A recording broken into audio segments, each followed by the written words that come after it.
Conflicts are a normal part of life. Where there are people, there are bound to be differences. It's inevitable.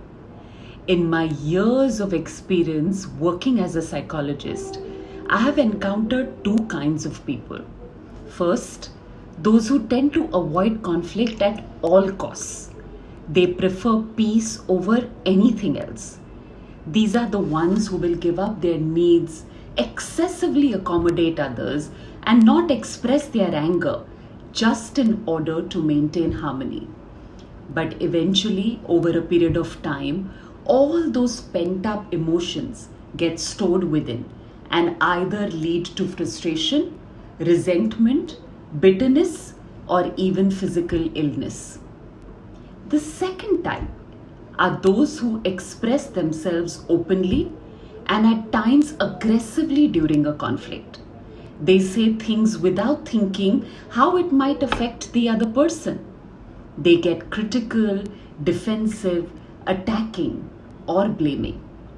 They don't listen and are strong in expressing their views and opinions.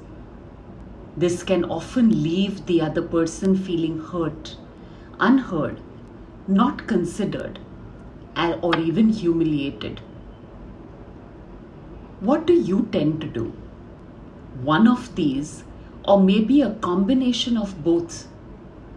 Both these styles of dealing with conflict don't work in the long run.